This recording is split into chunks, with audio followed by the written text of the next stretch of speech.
So, welcome. We don't really have an introduction of this show, but we know that we're doing something special for Father's Day. That's right. Yeah, we're here at Vision Plus. They're the ones that came up with this beautiful idea. So we're going to be sitting here with the CEO of Vision Plus and, of course, the CEO of Jobless Corner. We're going to be talking and sharing moments that we've had about being fathers. Yes. We're going to be asking each other questions and we see nani atapata points mingi. The reward is that you get to go home and hug your children. So let's do it. So let me start by introducing myself. My name is Obinna. I'm a comic. Let's say I'm an entertainer. There's a lot of things that I do. So for now, let's say I'm an entertainer. Then also I'm a full-time father. And I'm Umesh, founder, managing director of Vision Plus. A new father, so this is going to be fun. Wow, you're a new father. Just a year old. Bro. Should I tell him? Don't you think I've learned enough in 1 year? No. I'm about to see Jafika. You ain't seen nothing yet. So for now, the age you are in is the one for lambda crying at night, da. Is that he or a she? He's a boy. Yeah. He's a boy. So that means he's going to be a handful. He's gonna start touching everything. Has he gotten there? Yes. Oh, believe me, he's already a handful. He's got ants in his pants. You wait first. Then now he's gonna start putting things in his mouth because now when their teeth are like trying to come out, it becomes a little bit itchy apparently. I don't know how true that is. So that's why everything they always get wrong. That's how they taste and figure out everything. That's right. Then now it gets to the curiosity part. Now we know what's happening. And then I guess to the questions part. That's why you wearing spectacles. Oh, yes. Okay, very nice. So hurt. How do you feel? That's a question which it triggers another question. So it's, why do you go to work? I think because I do this. Why do you do that? Why do you do that? That one. And then now it's going to get now mistakes. That's sorry. I was doing this and then So be easy. Enjoy. Now is a grace period. Now where you leave them is where you might find them. Get to a point where? Unless someone in this... You're speaking for too much experience. But congratulations. I've done it over 4 times. And at the moment, I've put a pin on it. So for now, kidogo, until I get someone to take charge. So, unaenda mara? Mara ine tu for now, nimewachia hapo kidogo, and then we will figure out the rest later. Sawa. Yeah, you know when you have more money now, at least you can put a nanny. When you don't have money, you're the nanny. You're everything. You are the father, you are the mother, you are the nanny, you are the what, when they cry, ulali, mchana unakimbizana na landlord. Oh God, so I have a lot in store. Huh? You have a lot in store. But you have one, that's easy to manage. For now, yeah. Imagine if they were twins. Funny thing is, we actually hoped for twins.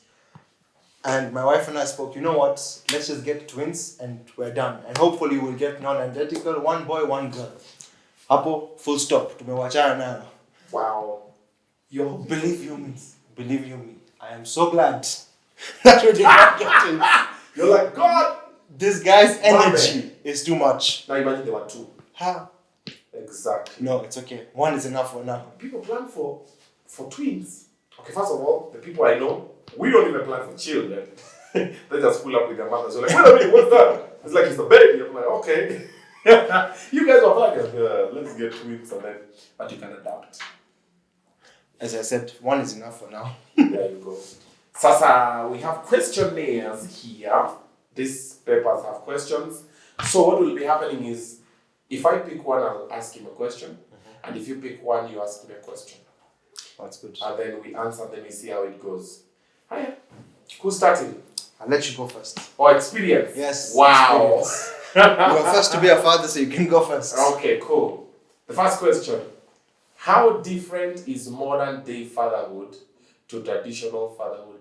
Okay, the person who wrote this, first of all, their handwriting is very cute. Very cute. Yeah, it's very I've also chosen a very cute color. Yeah, the color, the font, everything is nice. I'm like, woo, okay, that's interesting. How different? Modern day fatherhood, traditional fatherhood. Where were you raised? Kenya. Which part of Kenya? Nairobi. So you've just been modern all through. Sindio. So what do you know about traditional? I thought somewhere in the jungle.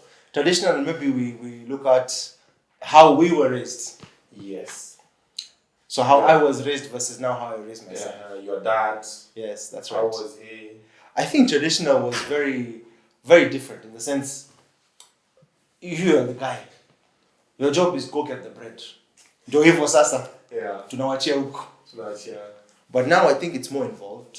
Okay. I think traditionally a lot of fathers didn't even know how to change a diaper. There were no diapers, bro. It was it was napkin. Na pikuna unatafuta hiyo safety pin unaangalia huko. Hakuna wazee unaweza umedunga mtoto. Don't tell your mother. And then last guys are sponsoring into pants. Pop, and you're just wearing like your Yeah, just my wearing boxes. boxes. Imagine, I saw it. I was like, the person who told about this. It's beautiful. Where have you been?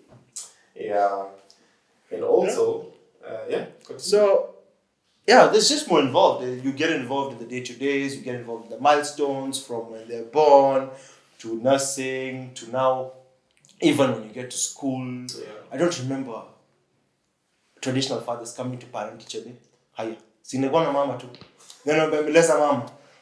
Today, we're going to skip that teacher, but we're going to that teacher.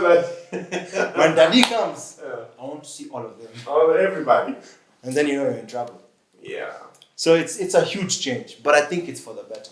It's for the better. Yeah, you get to get involved in the milestones from when they crawl to when they're walking.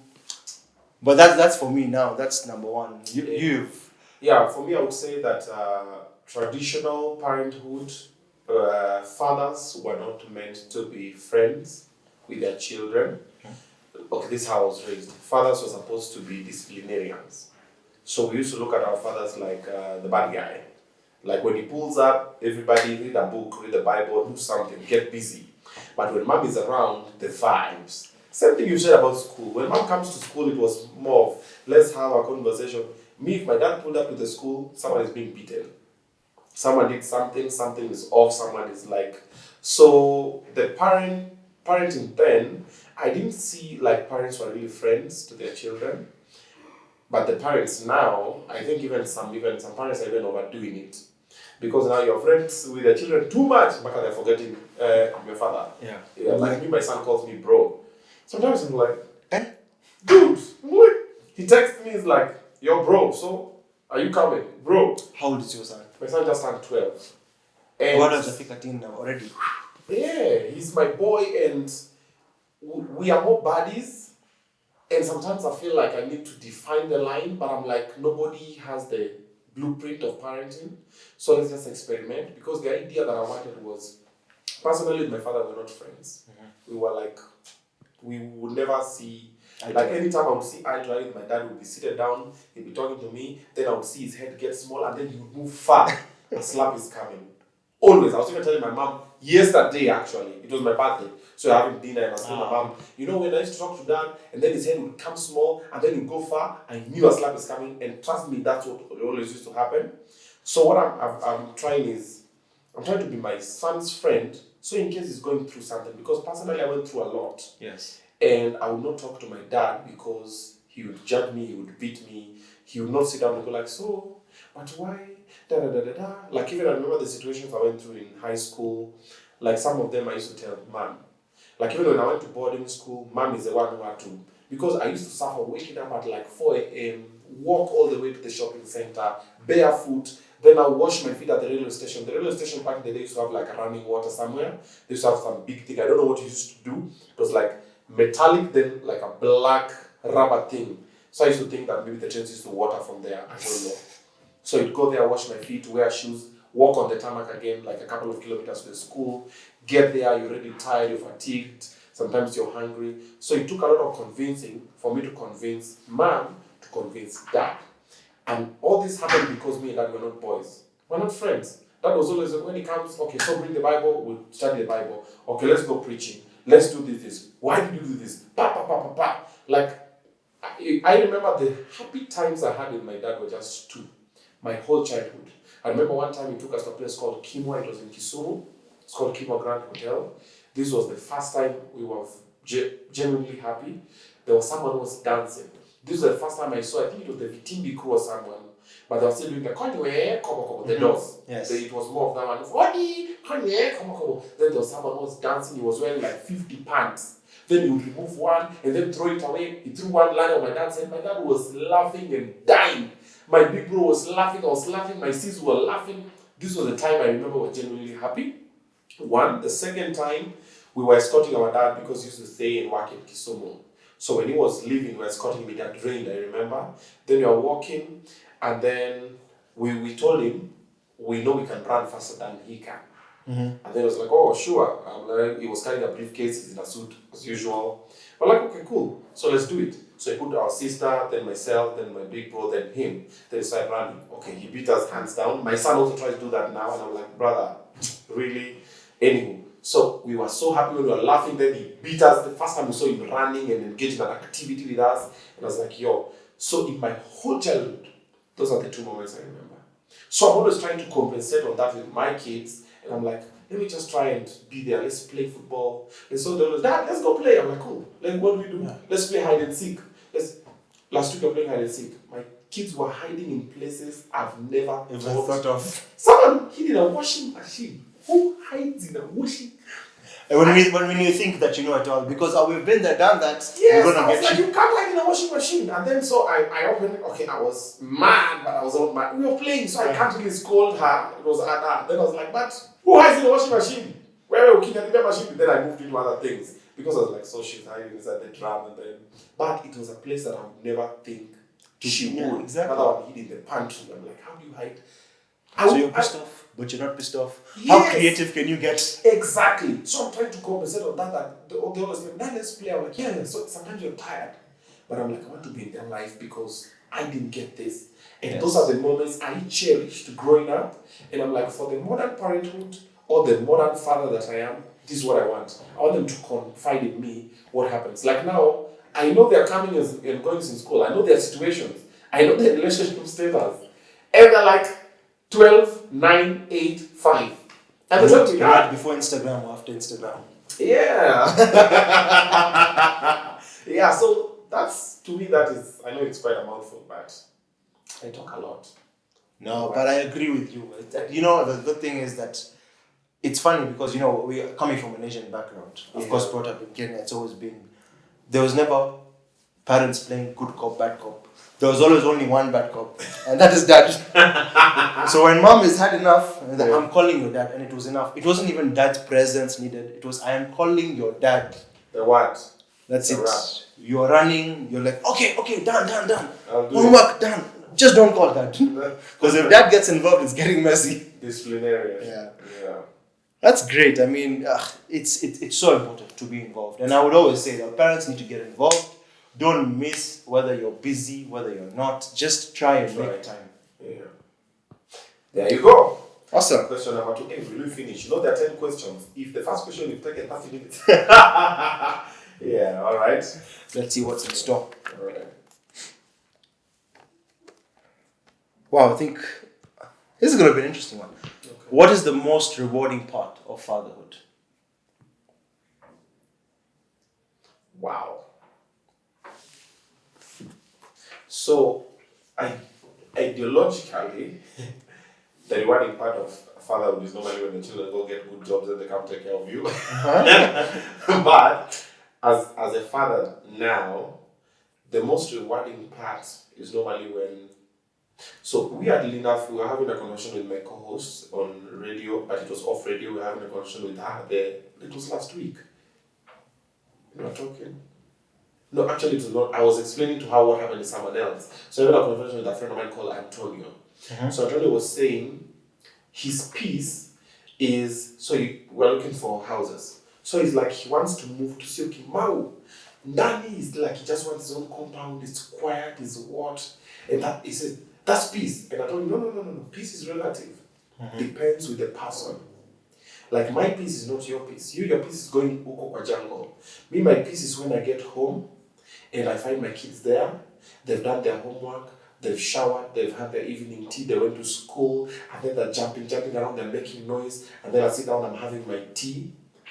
I'm normally, that's the best moment of my day. I'm always just sitting down there. I'm like, so when I was moving houses and my kids were not with me, And I had to stay in that house for about a week. And I'm still trying to move furniture, I was alone. That house was empty. It was cold. It was lonely. I was messed up psychologically. I was like, something is missing. I'm like, there's something. So I used to open the door, lock it, remove my shoes, walk to the bedroom, lock the door, move to one side of the bed. That's where I used to operate. Because my laptop is there and everything. Then go to I never even used to go to the kitchen until they came. Now when they're there, so that is the whole. So myself, I would say as a parent, the most rewarding part is normally when I see my kids happy. And then when I get home and then they hug me, they're like, Dad, how are you? And then they kiss me. Sometimes I know they kiss me just because they have to. But that moment, and then now they start asking me all these questions. Like my son asks a lot of questions that he has answers to. He asks, Dad, so this TV is on. I'm like, Really?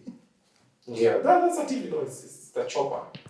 But they like to do that. Yeah. So it's like they want to just push a button. Yes, like he wants attention. That's what happens. So when they want attention, they ask those questions. Like, so the most rewarding part for me is normally that one, when they're happy, and then I get home and then they welcome me, and then I'm like, yeah, I always feel so good. And then sometimes when I do something for someone, and they're like, Dad, thanks a lot for, even if it's just a very small, I feel like, yeah, at least that part is for me, that's what does it for me.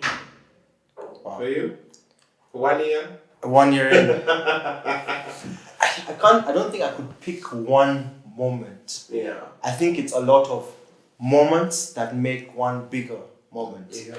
So from the day he was born, from me being super scared, by the way, and seeing their face, you don't realize what has just happened, and then as time's gone, I remember we were just sitting in the room, and one of those stories where I don't know if you've done this because I did this a lot. When they're in their crib and they've not moved for a while, are they still breathing? Okay, they're okay. Then they just wake up randomly and it's 4 a.m., you're feeding them, you're groggy, you're so tired, at 6 a.m. you have to be up, you've had 2 hours of sleep, and you just wake up.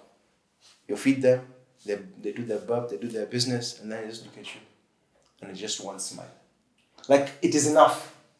There's nothing more needed. And that moment, whatever tiredness is disappeared.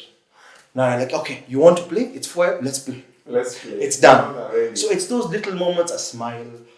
The first time he hugged me, which was just 2 weeks ago, by the way, he learned how to say huggy.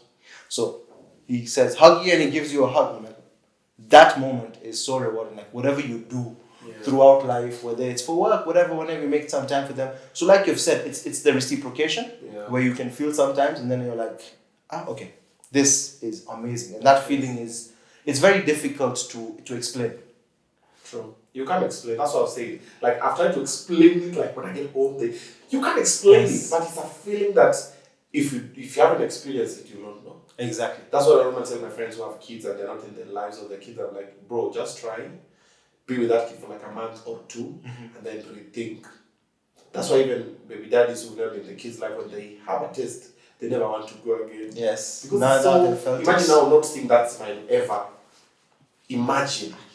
Thank you. You're asking a very difficult question. Yes. So now, like my son, when he was born, he was so tiny. So when he went home, the mother was done for CS. Then now she used to sleep a lot. Then my son used to sleep like the whole day. So I used to look at this brother. I'm like, is this guy like that? Just say, is he awake? Is he functioning? Yeah. Then I would start waking up. You were daring. Yeah, you were daring to touch. I'm like, for me, just used to look at the stomach. No, I have to. I was alone. It's my firstborn. Yeah. So it was the process you are in. So I was like, is this guy? I don't have anybody to tell me anything. I'm just me and the mom. The mom does not know. I don't know. The kid has slept nearly the whole day. I'm like, when you Hanyoni? I was like, it's like heaven. So I wake up, just sleeping there peacefully, and then they'll open their eyes more, and then go back to sleep again. I'm like, oh man, cry, do something. All right, good stuff. Let's move on. The most overwhelming part of being a father. Yes. The most overwhelming part. Wow. For me, it's to. I know. Some emotional stuff. I know.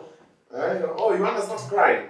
Nah, Do nah. we have some here? No, don't cry. We're No, we fathers. don't cry. We We can't cry. We're not allowed fathers to don't cry. cry. Stop, fathers cry. Whoever lied to you. Yeah, I have fathers good. Hey, not. Daddy was happening onions. Not on the camera. Oh, Uko no. ndani. So, I think it's about the overwhelming part is when you're helpless, when you can't help them for whatever reason. And when you can't control that, for me is, I think, the worst part and the most overwhelming part for me. It was very difficult for us because, like your firstborn, we also had a C-sec, and my son he was born a big boy, and he was we brought him home after a couple of days.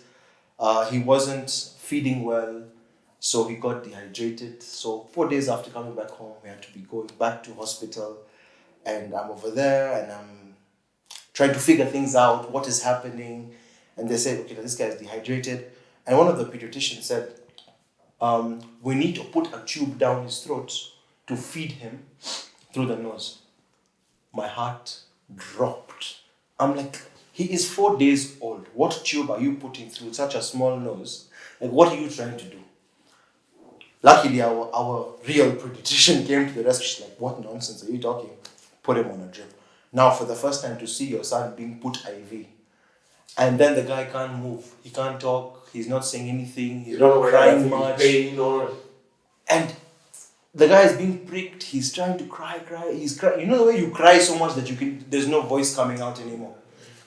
That was the point. I feel so helpless. I wish we could swap places. I wish I could do more. So that point of seeing a point where you can't help your children is super overwhelming. It's just a point whereby at least if you know what's wrong, you can try. At this point in time, you don't have control. So at that point, when I don't have control over their emotions and how they're feeling and how if I can assist them, for me, that is the most difficult and overwhelming part of being a father. You should say for us. For us. Oh, so you share the same feelings. Maybe it's mutual. Bro, what I've gone through with these kids individually, each of them have their separate stories. We've had separate moments with them.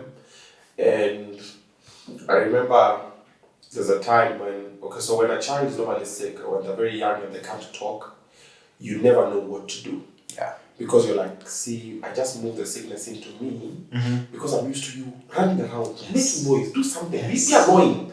Now they're just sitting there, now they're helpless. Now you're like, okay, now what next? So the time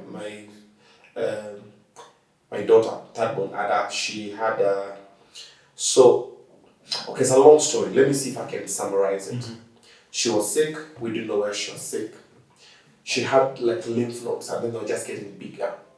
Oh no. They were just getting bigger and bigger. So the mother was like, okay, so let's take her to hospital. So we took her to hospital somewhere in South B. Let me not mention the hospital. So we went to the lab so that a test can be done. Do you know what that? So I seated there.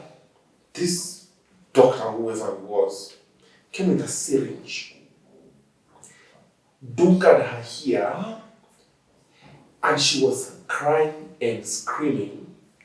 Now, the idea is he needs to remove a small part of that lymph node so they can do a test and see what it is. Because we did all the blood tests and nothing is showing. So this guy bunkered and then started, bro. You can already feel the pain. The baby was crying, the mother is crying, I am crying. I refused. I told him, no, remove it. Remove it, I will figure it. He said, no, I can't, it's already now. Like, remove it now. We nearly fought in the lab or wherever we were. So it was removed, the baby is crying, I'm there now, what to do now? She's young, she's vulnerable, she's innocent. Now she has this disease, we don't know what it is. So we took her, then now I started researching more. We ended up at Kijabe. Okay. Where now she was done for an operation, it was cut, they removed. But now she was put under. Now that was another situation. Now that day the mother could not sleep, I could not sleep. We're like, okay, she's going under, okay, now what next? And then it came out and then we found what was ailing her. She was treated. But now when I remember that moment for her, it was one of those moments where like, man, I was helpless, I was vulnerable, I was overwhelmed, I didn't know what to do. And then her medication, she was given medication over a period of time. So I'm just like, every time you see her taking the medication, you're just like, will she ever?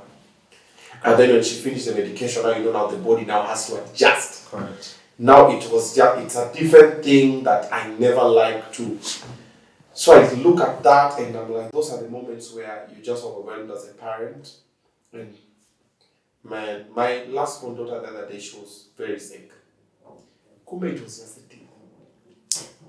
So me, I was looking at her, I'm like, she's like she's like my version Pro Max.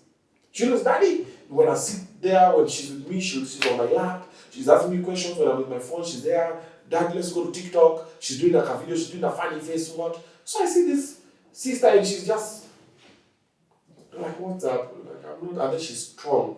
How she rarely cries. And she's just like, I'm feeling sick. But I would see her, I'm like, this is not her. So I'm like, okay, let's find out what's happened. So they do the test, nothing. Then the teeth, like 2 of them were, so they remove like the upper, like 3. They needed like 3. And then she was okay. We were like, what? That's what it was. Yeah, I'm like, yeah, but at that moment, when you're just like, okay, now this guy is. But it's funny, at that moment, what your brain makes you think.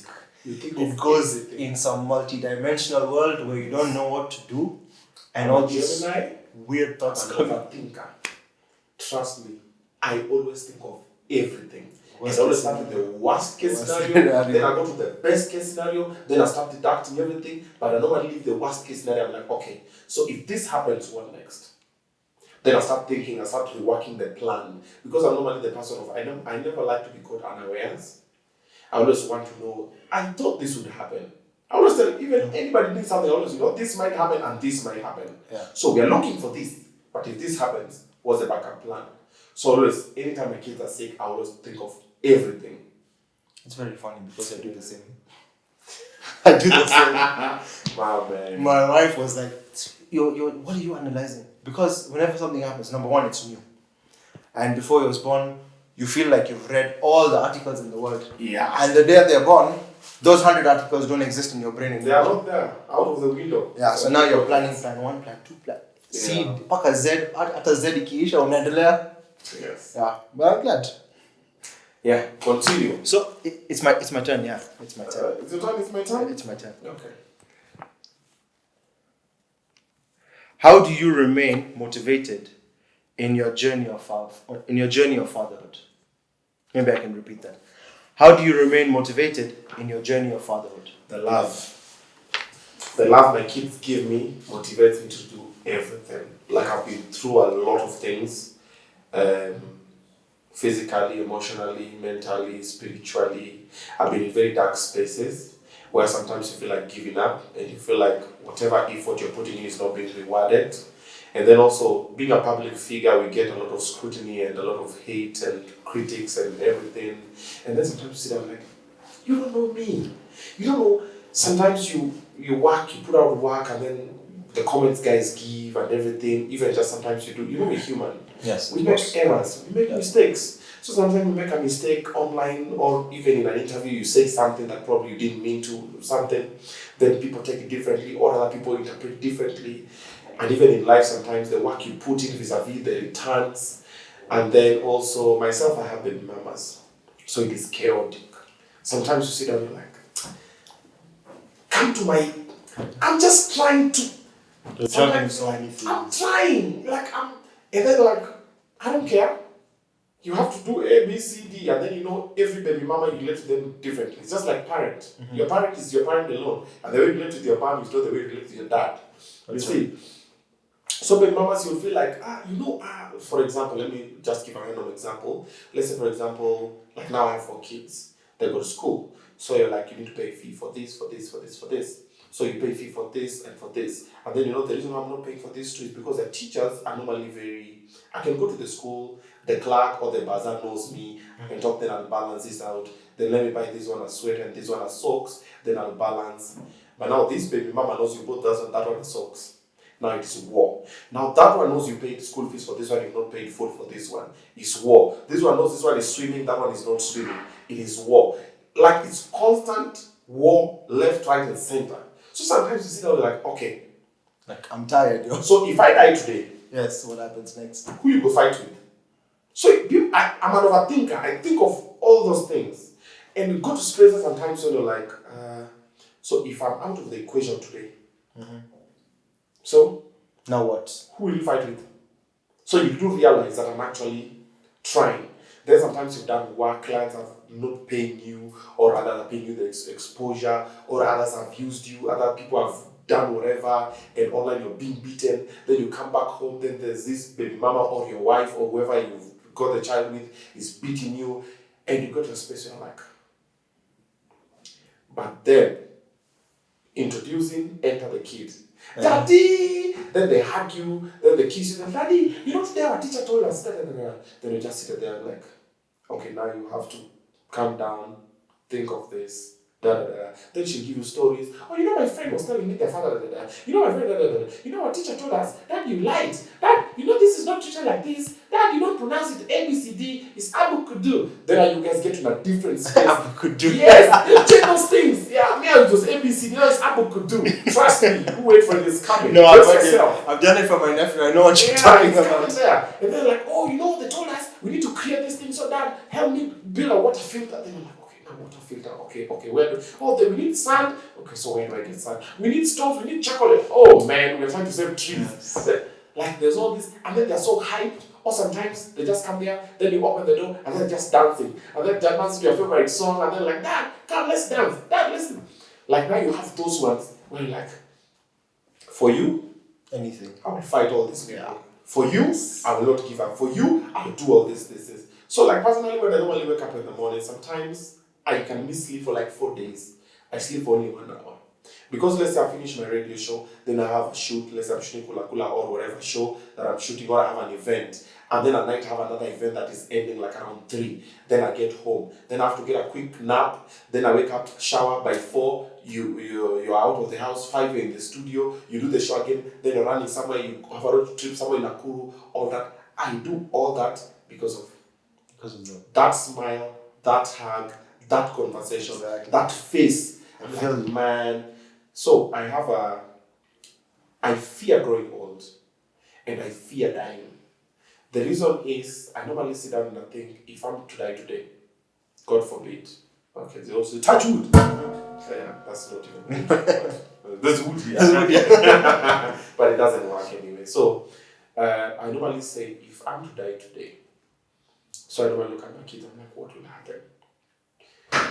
Bro, I've thought about it so many times when I'm alone. I'm always like, by then I normally try not to be alone. If you notice most of my pictures, I'm always with people. I'm always going somewhere, driving, eating, in the gym.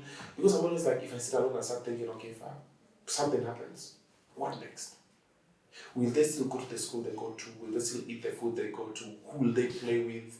Who will they confide? How will they grow? Which type of person will they turn into? Because I'm teaching them love. I'm teaching them kindness. I'm teaching them togetherness. Like, this is your brother, that's your sister, love each other, this is what we do, we eat together, we laugh together, this is how I want you to live. So I work myself off so that you guys cannot. What do you want? You want to do swimming classes? So let me figure it out. Let me do this and this. So what you need to do for me, do this, then I'll reward you with So I'm always thinking, so if this happens, what next? So that's why I need to stop stealing things out of my brain. Yeah. So you need to stop thinking. I overcompensate. Me, I overcompensate because of that. I'm like, if anything happens, I want them to go like, my dad, man. Dad was here, man. And when dad was here, this happened. That is something that I think I've thought of the most. And as you said, it's one of my fears. Yeah. One of my fears is not being there.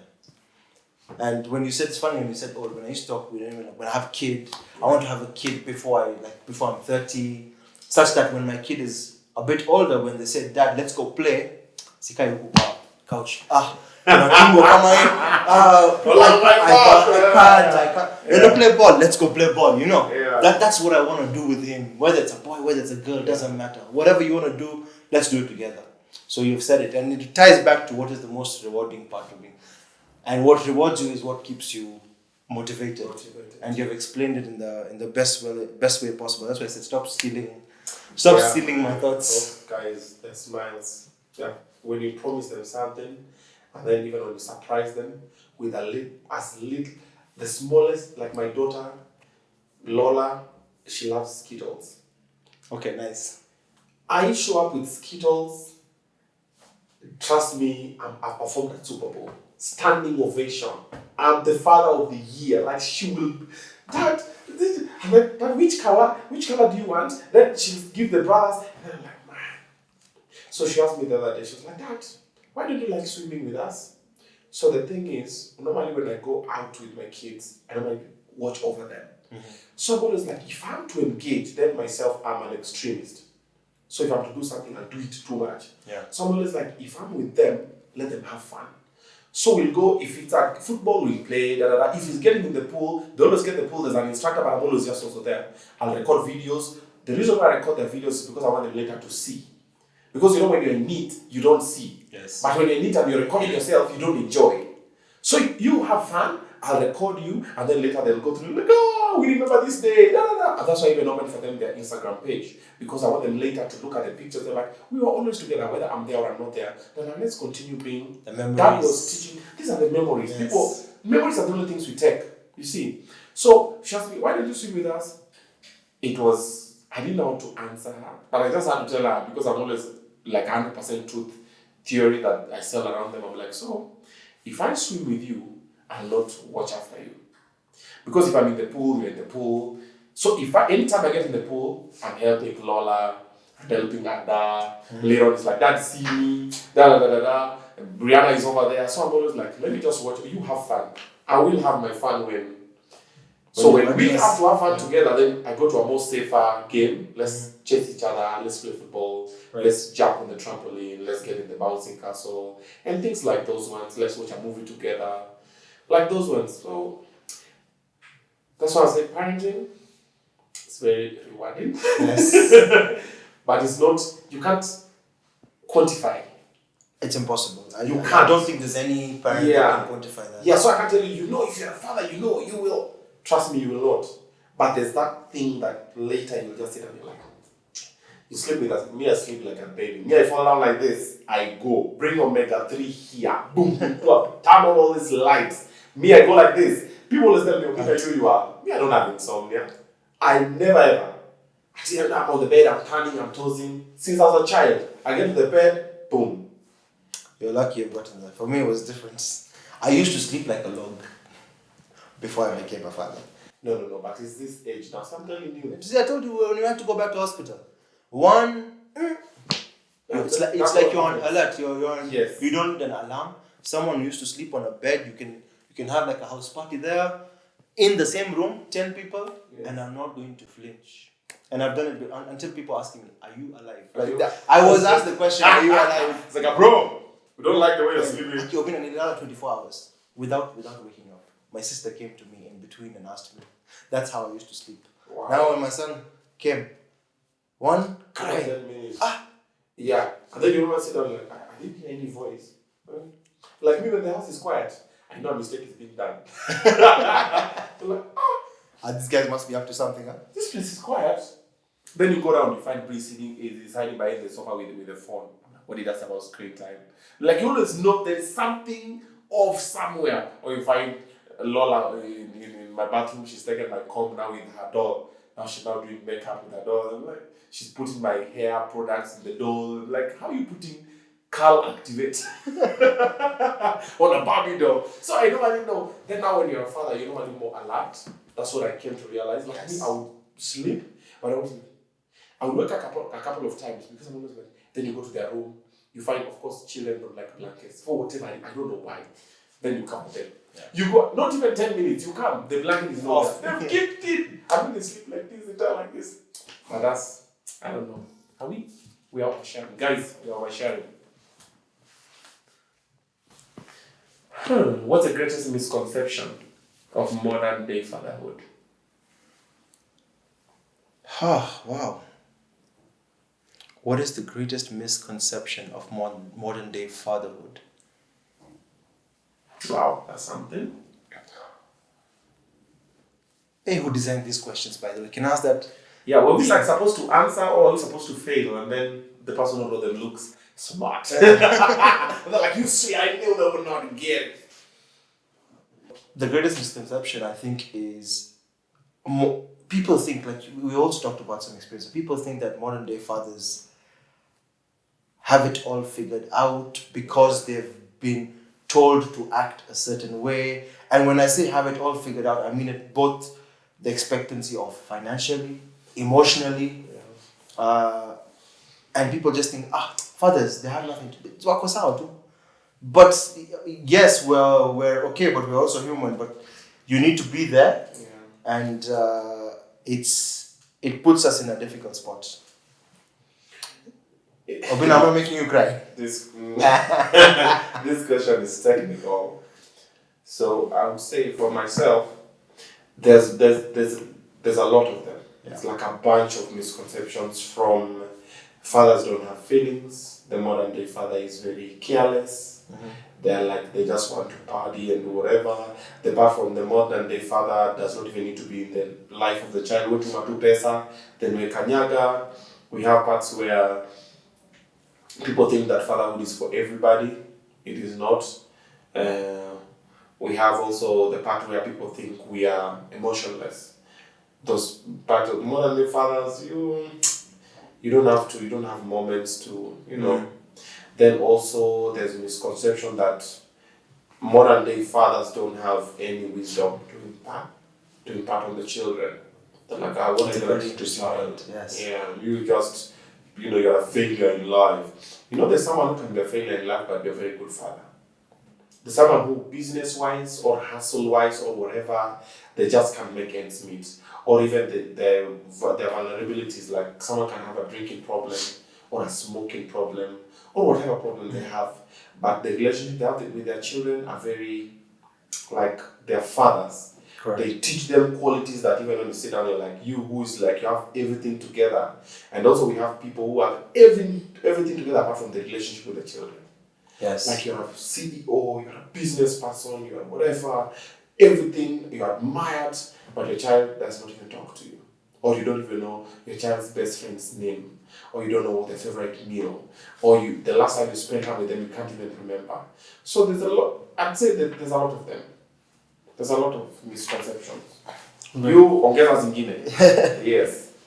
Yeah, no, it's definitely something that people should understand. Yeah. That relationship as a father has nothing to do with your relationship or your life outside of parenthood.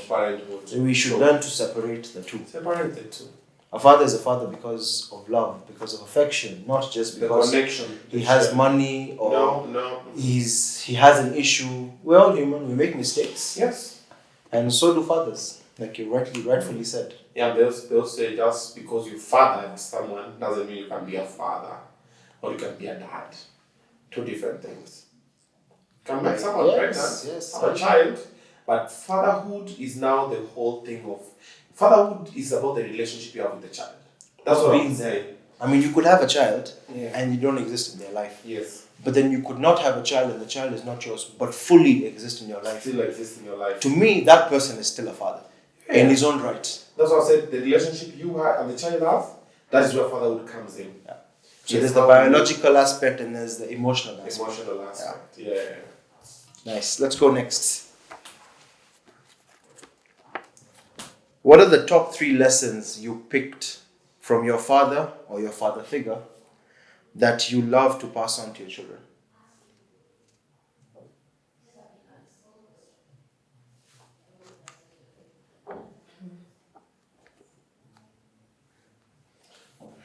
Top 3 lessons I picked from my father.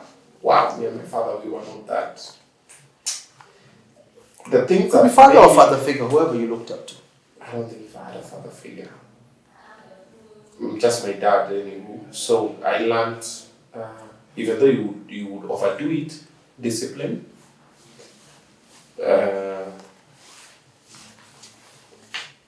Hard work. Mm-hmm. As much as he was not a very good person to me, I would give him as he's a hard worker. He was a salesman. He would use transverse the country, selling a couple of things. He sold phones, he sold bitings for kids, he sold spices, sold calculators. He started from a bicycle to whatever, but he was very enterprising. So there's that part for working hard, there's the part for discipline, and then moral values. He was really big on that. That's why we always reading the Bible and He was more of, like, I think there's a lot of vices that I don't have. I think it's because of that. And some I didn't do because of fear of him or the repercussion that he told us would come. For example, like weed, he told us when you smoke weed, it's gonna stay in your head for like 7 years. Because the time I asked him, there's a friend of mine in school, he smokes weed and then he's very sharp. Mathematics and physics, chemistry, he was mathematics, physics, chemistry. So I was like, what if maybe the weed is the weed is a secret ingredient? Little did you know. Weirdly enough, my dad this time, he never beat me actually when asking that question. I don't remember where we were, but I remember him telling me that weed, when you smoke it, it unlocks nuts in your head. That's the example he gave. And he was like, the trick is normally you don't know which nut it will unlock. Correct. It can unlock the nut for being a genius, you'll be a genius. It can unlock the nut for being an idiot, you'll be an idiot. It can unlock the nut for being a naked man, you start walking the street with tattered whatever. So that's what he said. And then he told me, you know yourself. So you see, what do you think?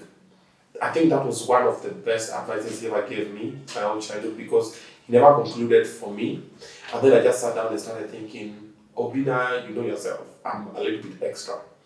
I'm all over the place. So I'm like, so if I want to smoke weed, and then now it goes just above. So which nut will it unlock? Yeah, so like what if I smoke then? You just push a big dog, or then I follow the other side. So that's why until today I've never smoked weed. I don't judge the ones who have it. It's up to you. I've never even had a single puff. Because you say one puff stays in the head for 7 years. That's also another thing. So I've always been like, okay. 7 years. Yeah. Am I willing to take that risk? Yeah, I'm like 7 years, man. Oh, that's a long time. And then alcohol-wise, it was more of my uncles and also him. I never saw him indulge excessively. Then my uncles were, some of them, drunkards to the core. So I used to look at them and I'm like, So when we used to learn with him and everything and we'd see all these people, so I picked a couple of things. I was like, I would not want to do this, I would want to do this, I would not want to do that, I want. Then my dad growing up was very clean, hygienically.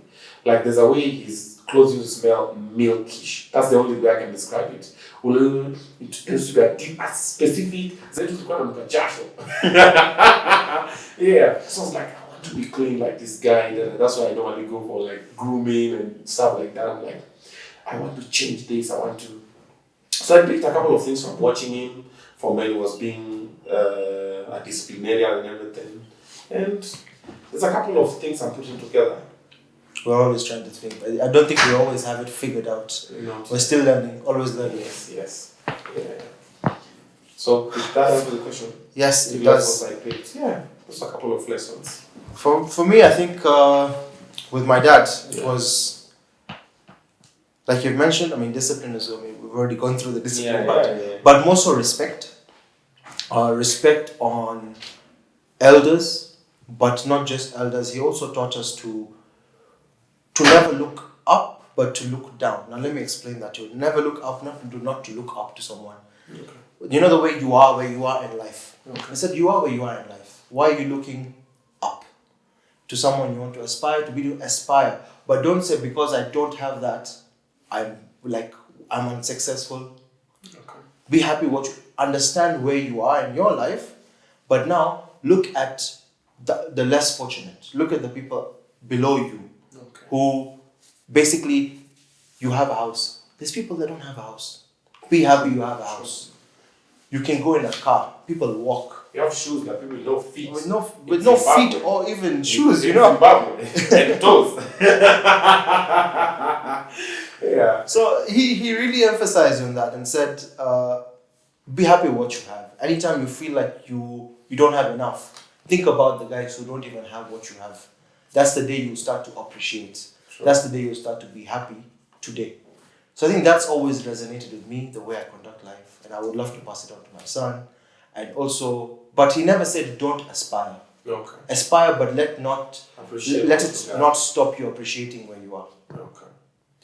Me, I would not say I learned about respect from my dad, because what we had for him was fear. feared the guy. And that's also another thing I don't want my kids to do. I don't want them to fear me. I want them to do something, well, I will not do this because if I do this, it will hurt dad and da da da da da. I don't want it to get to a point where it's like, let me not do this because dad will beat me. Yeah, no, I think that's a very I bad also don't space want to be seen as a disciplinarian, like, those of, I'll call your dad. How no, I want it to be just like, let me not do it because dad will not recommend, and also this. Anyway, moving on. Things the society does not allow us to admit as fathers. Wow. There's quite a number of them. Things that society is done. Yeah. The list is long. Where do we start? Let's Let's start with what we think we are. We're not allowed to be weak. yeah. We have to be strong always, mentally, physically. Dad, I'm going to the gym. I got a six-pack. As if that matters. Superman. Yeah. Dad is Superman. You don't fall sick. You cannot be weak. Yeah. Well, we're human. We're allowed to be weak, and we're allowed to be emotionally troubled. The only thing is, even if you are, don't show it. Unfortunately, if we don't show it, it's going to build up. And what happens when it builds up? It's like a volcano ready to erupt. Yes, that's just one of the things. But you look at this whole talk about mental health these days and how it's come up, which is fantastic because it's bringing to light what fathers, individuals feel outside their workplace, outside their fatherhood. So we're not allowed to say we're weak. We're not allowed to say, hey guys, like I can't afford to give you what you want. I wish I could, because if you say that, you're a failure. It might be the truth of the matter. You might take a loan now to fulfill that need, but you need to do it. And that's what I think it's very difficult. It puts you in a catch-22 situation. And it's a tough space to be in, but people need to understand that, hey guys, we're trying. What we do is what we do because we love our children, we love our families, we appreciate what they are to us, but some things are not in our control. And that's where we have our highs, we have our lows, and we're allowed to have our lows. So what matters most is you bounce back from it. I think that's the positive to take out of it. I would say also the society does not. Let me rephrase this. The main thing that society does not want us to admit as fathers is that we're all trying. We don't know. Yes. We're trying, man. It's a new route. Every child is different, and you can't raise this one the way you raise this one. And if you do that, that is now when you always start feeling that the children are inadequate. Children are different. Like me, when I look at my kids, I know the strength of each of them. I know their weaknesses. I know their favorites. I know this one, this fine. Yeah. So I'm always reasoning, thinking. This one thinks this way. This one thinks here. This one thinks like this. This one thinks like this. So we are all trying, and the society wants you to have it figured out. You're a father, man. You mean to figure it out, man. Don't do this, man. Like, so, I'm also someone's child. Yes. I was just trying, man. Like, no, you're a father, but you're a father. How could you? Like, I've never been here before. Never lived. But you know what the worst part is? Yeah. When those members of the society are also fathers, questioning the same thing. Yeah. But you're asking us this question, or you're saying that this should not be the way, and yet you have been there and you have experienced it. So you would expect empathy, but in reverse you get hate, beef, and even some will even tell you, and they're not fathers. Like, how do you know? You're not a father. That's even the worst case. Yes, how do you know, bro? You don't drive a car like that. Do you have a car? No. Do you have a driving license? No. So you didn't go to driving school, you don't have a car, you don't have a driving license, but you want to tell me how to drive the car? Like wale watu wanakwambia kwa parking sana. Nyuma. Mimi nimeshaona kwa gari za siku hizi ziko na nini zinakuja ishafika inakwambia iko sawa. Inakwambia rudi. Then unasema kidogo. Someone please shoot me. Let's move on. Okay. Let's continue.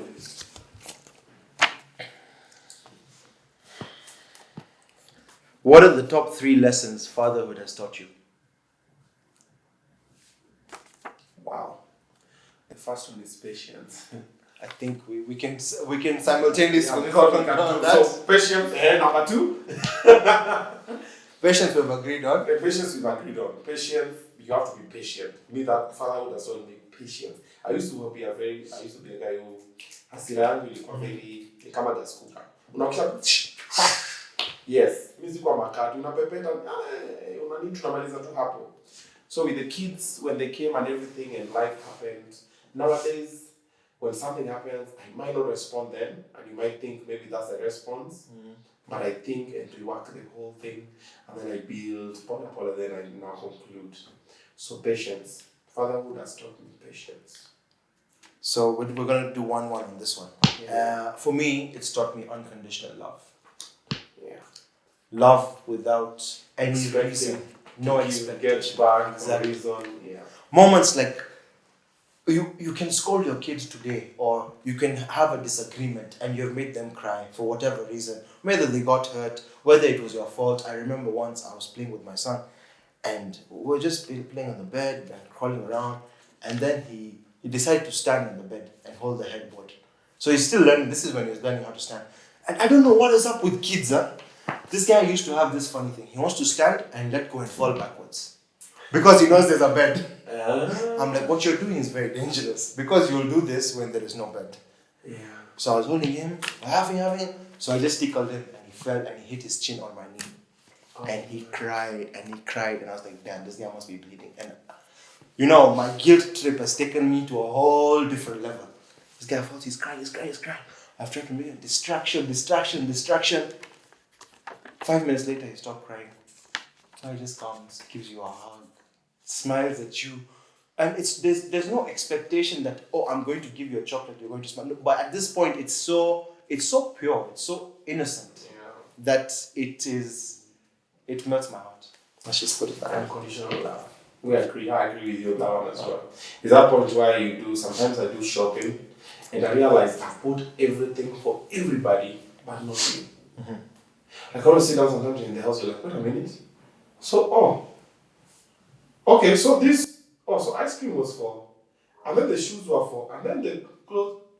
Okay, I didn't buy. You didn't buy anything for yourself? Yes, but you didn't even think about it. Exactly. Because you're just like, I need to get this, I need to get that. Yeah, I agree with you. That's okay. We'll leave it there. We'll leave it there. Yeah, we don't spoil it. Yes. You guys can add more. Top 3 advice for fellow fathers. Top 3 advice of fellow We can fathers. just do also 1-1. Do one, I can do one. I think most important of all, I think I can say is be involved and be there. Simply put, be involved, be there. You have no idea what you're missing. When you're not there, you have absolutely no idea what you're missing. Whatever it may, whatever come, just be there, or at least try. Because those are the moments initially when you're a father, initial fatherhood, the first 5 years, 10 years, and then the longer journey of it. Be there, because if you're not, then you will be forgotten. But also you'll not have any idea of what you have missed. That's exactly what I was saying. But mine was not be there, it was more be present and try. Mine was try it out. If you have a child, I'm not telling you go get someone. Wait. Before you get a child, think those people are expensive. They don't advertise that. It's equal quality terms and conditions. T's and C's apply. Yeah, TC. You hear. However, if you already have a child, be present. Yeah. Just be there. The rest, we are all trying. I can't tell you, to be a good father, do. No. Just 2 things I've figured out. The whole time I've been with my kids, be present, so be there, try it, and then you'll see this one, then the second thing I've learned is be their friend. Yes. If they're your friend, you will know so much because they'll help you know how other things are done for them or with them. Like now, by the way, my son is the one who turns on the TV. Weirdly enough, he knows how to balance, I don't know what and what. Someone is like, you don't sit down like that. Then he comes and then it's like a vida. Then it turns on the sound pro. I'm like, okay. So like I've learned so much from him that I didn't, because I was busy. I was like, okay, so okay, where do I go? Okay, I've seen he's brought this. He knows all of them. He's just 12. And then also you start getting, they start confiding in you a couple of things. And then they're like, you know that day, you know, you said this and this. You know that. Then I'm like, okay. That, you know, auntie. Oh, this is such a funny, it's such a true thing. Yeah. Because imagine, I would add on to that, say, don't be afraid to make mistakes. Don't. We all make mistakes. It's okay. You learn from mistakes. I mean, So entire life we're learning from mistakes, and that's Yes. how we've developed to become adults. But also, don't be afraid for your children to teach you. They will. They will teach They you. will teach you And a there's lot of nothing wrong things. with that. Yes. Because generations move on, the same we teach our grandparents and our fathers WhatsApp. Yeah. The mothers used to andika on a post, on a receive after a month. Now you're FaceTiming, you're on video call. Your kids will teach you something next level. Maybe via Siju. I was teaching my mom last night. She's around how to use the MacBook. So I was writing a proposal. Then she was sitting there, she was watching a movie. Then when I'm now wrapping up, I've even turned it off. Then I'm folding, I'm putting it in the bag. They're like, wait, I've seen people use this laptop. Which laptop is this? And I'm like, it's a MacBook. Why do people like it? I see it in the movies, I see it where? I'm like, oh, it does this. People teach me, how does it operate? Teach me. I'm like, but mom, I've just finished, and then it's like 10:30. I'm going to bed, I have work in the morning. Like, so then I thought about it, I'm like, she never interacted with this. She knows the other laptops. So then I opened it, they're like, so you tap here to turn it on. Oh. Then she touched it. Then like, just that. I'm like, yeah. And then now this is what you do. This is now how you. Then she's like, where is the mouse? See, there used to be a mouse on laptop. I'm like, mom, mouse where? Now is this part. I'm like, huh? So I just, okay, and it's moving. And I just sit there next to her. I'm like, okay. So I was teaching her what in her generation they didn't have. Right. Then now where she is, because she was a teacher, they were used to computer, mouse. Then now she's like, okay, now this one, there's no mouse. And then you know the MacBooks are, and then it's compact, it's small, nice. You're like, okay, what is this? So you see, I was teaching her something she didn't think maybe I would. She was a teacher. She's taught me like nearly 3/4 of the things I know. Yeah, so that's how life happens. You'll always learn from your kids, and even my kids, I've learned so much from them. A couple of them were like, oh, okay. And then I know, because you're the dad, you can't go like, oh, is that how you do? You're always like, oh, of course I knew it. Then you know, like, okay. Yeah, notes. Yes, you can like, Google. Yeah. So the final question. Is there a question? I don't know. It's a After we've statement. been in the it's your turn or my turn? It's your turn. We've been so engrossed in conversation. Yeah, it's your turn now. This is a very emotional question, I guess, and a very important question today. Emotional. Let me start crying. And Okay. how important is mental health to modern day fatherhood? Man. Do you even how is it important? Like, that's the only thing. Like, for you to be a good father, your mental space has to be secure. Because if it's not secure, it's going to leak. And if it leaks, it's gonna reflect, the children will see. Like myself, when I'm having a bad day, my kids always know. They're like, Dad, you had a bad day at work? I'm like, yeah. Like, okay, it'll be fine. So mental health and being in a good mental, let me say stable mental space where now you know how to balance everything. Because mental space is something that nobody has figured out yet. We have people that you consider unbreakable. When something goes wrong, everything scatters. You need to be well mentally. Then now it translates to your physical being, your emotional being, and then it reflects on other people around you. So for a father, that's the only thing. Like, I would say, any father who, if you feel you're not in a good mental space, see someone immediately, talk to someone immediately. Because collateral damage. Yes. The kids, the people around you, they're going to suffer more You see the way you're suffering? Because if anything happens to you, and then you are, let's say, you're the breadwinner, you're the provider, every other thing is going to stop because of that one thing. That's great. And like I said, I'm afraid of anything happens to me and then my kids, man, so I have to really work on it. I've been there personally, and I saw someone, and we're currently working through it, and I feel better. I'm more relaxed. Then I started something called Boys for Boys, where our boys talk to other boys. So now there's a digital space where I will be airing, where I talk to CEOs like you about your mental space and what you were through that didn't work, and then how you came through it, to motivate other people as well. But also there's another thing that I'm working on, where I'm already doing it with my brother and my cousin, my uncle/cousin. So we meet once a week.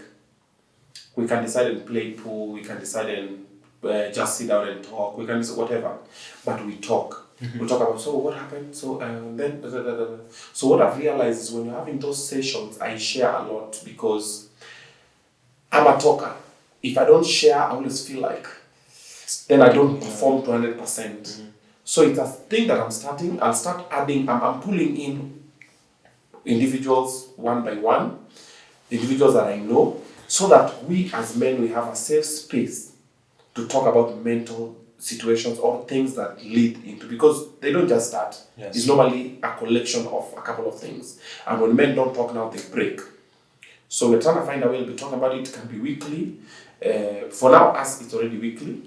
So I'll look, if the one for every other person will be weekly, then we'll be having boys talking in a safe space. Whatever happens in the Boys for Boys club will remain there. We'll bring a psychologist or a psychiatrist. We'll bring a mentor, and we'll bring men's health, someone to talk about. So after we talk, this person will say this, so when we live as men, we're more grounded. Because I feel if as a man you're not grounded, every other thing is at stake. I really think that's a fantastic initiative, and you've really hit the nail on the head there. It's not talked about much, it's getting there, but it exists, it's good to recognize it, and the most important thing is to talk.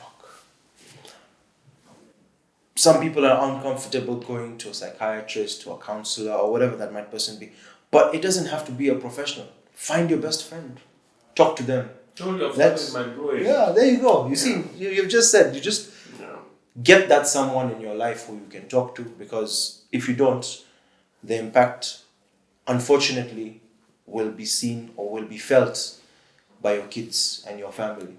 And if those kids are so important to us as fathers, then do it for both them and you. Yeah. Not so everyone then. Do it for them and you get well in the process. That's what happens. You're gonna do it for them, and like I want to be good for them, and then you end up being well as well. And then everyone's happy. Yeah, true. There you go. Let's end it there before I start crying. Yeah. Yeah. It's been too deep. When you get to the mental space, I normally get very vulnerable. So, guys, we're gonna end it there. Thank you so much for watching this one. And if you're watching a part of this video, it's a very long video. We have very many parts of it. So where you got this one, you're gonna get many others. Yes, and Obinna, great initiative. Looking forward to it. It's called Boys for Boys. Boys for Boys. I'll see how I can rope you in. Just come and talk to the guys. But slowly, we're just getting slowly. We see how it's gonna happen, and we hope for the best. Great. Asante sana. Thank you guys for watching, and thank you, Obinna, for coming. Asante sana for having me. It's been great. It's been emotional. It's been funny. Yeah, it's been hours. I said it. We are saying it's not having 10 minutes. When Obinna starts to talk.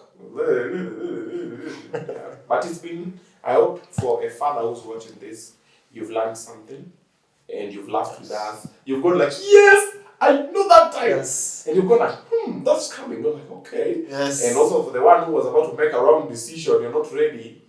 Also, you've gone like, let me walk with my children on my knees a little while longer. Yes. All right. Thank you. Thank you, guys. Thank you for watching. That was our Father's Day special edition. And I'd like to take this opportunity to wish you a happy Father's Day. You're watching. You're doing an awesome job as a father. You're trying and you're getting better with time. and forget every other person. The child appreciates, and also you're doing what you're needed to do. What you're doing is the bare minimum, all right? So happy Father's Day to you. Just remember, it is Father's Day. Take the day off. It's your day. Go to the spa. Enda kwa zile kinyozi zetu. Ufinywe. Go do something for yourself today. Today, hata simu zima. Just say it's Father's Day. Go play pool. If you want to go sit on the bus somewhere kwa ile stool ya sina tabu, go have fun with it. It's your day. It's Father's Day. Today, a father gets to treat himself. It's not the day now you get to be a father. Now you want to bring every other person. Be a father. Today is your day. Go and have your fun the way you know best. But just remember moderation. All right, because the kids are still waiting for you tomorrow. See ya. Okay, guys, thank you so much for watching as well. To all the fathers, very, very happy Father's Day. We wish you all the best. As it's been, I know it's been a roller coaster, and today is the day where you are for yourself. For yourself, go and buy yourself something. Go out with the boys. Treat yourself to something special, and just know that you're there, you're trying, and there'll be many more to come, and with your children waiting at home. Thank you.